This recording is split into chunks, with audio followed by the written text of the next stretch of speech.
It is 7:27 p.m. on February 9, 2004. On a dark, freezing stretch of Route 112 in rural New Hampshire, a local resident dials 911 to report a black Saturn crashed into a snowbank. 19 minutes later, at 7:46 p.m., a Haverhill police officer pulls up to the scene. The Saturn is severely damaged, and the doors are locked. The driver is gone. The car is surrounded by 2 feet of pristine, untouched snow. Investigators scour the perimeter, but there are no footprints leading into the thick woods. No drag marks, no drops of blood. A young woman vanished in a window of just 7 minutes between the last time she was seen and the moment police arrived. That silence has baffled investigators for 2 decades. The missing driver was Maura Murray. She was a 21-year-old nursing student at the University of Massachusetts Amherst, known to her family and friends as a brilliant scholar and a star track athlete. Before UMass, Maura was a cadet at the United States Military Academy at West Point. She was conditioned to thrive in environments of intense discipline and extreme pressure. But 4 days before she disappeared, that discipline fractured. While working a late-night shift at a campus security desk, Maura suffered a severe emotional breakdown. Her supervisor found her paralyzed by distress, muttering about her sister, entirely unable to function. By the afternoon of February 9th, she began actively covering her tracks. She emailed her professors and supervisor to tell them she would be out of town for a week due to a death in the family. Her relatives later confirmed no such death occurred. She then went to an off-campus ATM and withdrew $280. She packed her car with clothes, a book about climbing the White Mountains, and purchased a large quantity of alcohol. Without telling anyone her destination, she drove north. These highly calculated preparations show a person deliberately fleeing her current life. But because she never reached her intended destination, the true purpose of that drive remains the defining question of the case. Her journey ended violently on a curve near Woodsville, New Hampshire.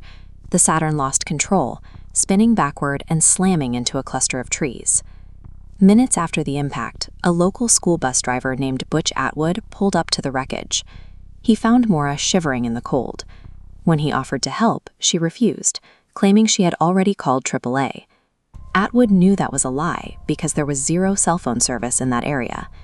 He drove 100 yards down the road to his house to call 911. By the time the police responded, the accident scene was deserted. Inside the locked car, officers found splashed red wine and her expensive nursing textbooks. But Maura took her cell phone, her car keys, her debit card, and a black backpack. She gathered the precise tools required for immediate survival. Combining that fact with the complete lack of footprints in the surrounding 2 feet of snow forces a highly specific conclusion. She did not walk away into the dark woods. She got into another vehicle. This is where the official narrative fractures. A local driver, known as Witness A, passed the crash site before the police officially arrived. She reported seeing a Haverhill police SUV, distinctly marked 001, parked nose-to-nose with Maura's Saturn. This timeline plots the contradiction. The bottom layer marks official police arrival at 7:46 p.m. The top layer shows Witness A passed at exactly 7:37 p.m.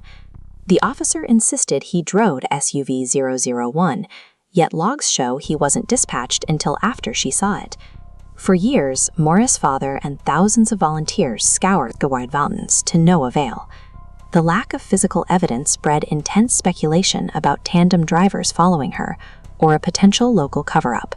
Those missing 10 minutes represent either a catastrophic police procedural failure or a sinister, undocumented intervention that swallowed Maura Murray. Over 2 decades, the Murray family endured an agonizing cycle of false hopes. In 2021, human bone fragments discovered 25 miles away, near Loon Mountain, turned out to be from the late 1700s. Then came a breakthrough in early 2025. Using drones equipped with infrared sensors, a forensic team identified an unnatural ground depression on a stretch of private land less than a mile from the crash site, an area that had been inaccessible during initial searches due to seasonal flooding. During a targeted excavation that June, the earth finally yielded a secret. Searchers recovered a fragment of a university ID card, clothing fibers matching what Maura was last seen wearing, and a scrap of cloth bearing a bloodstain. The FBI laboratory in Quantico identified a DNA profile from the bloodstained cloth that did not match Maura. It belonged to an unidentified individual. The presence of a stranger's DNA alongside Maura's university ID suggests she was not alone in those woods. These items place Maura back at the scene, while the second DNA profile introduces an unidentified presence into the center of the 7-minute void.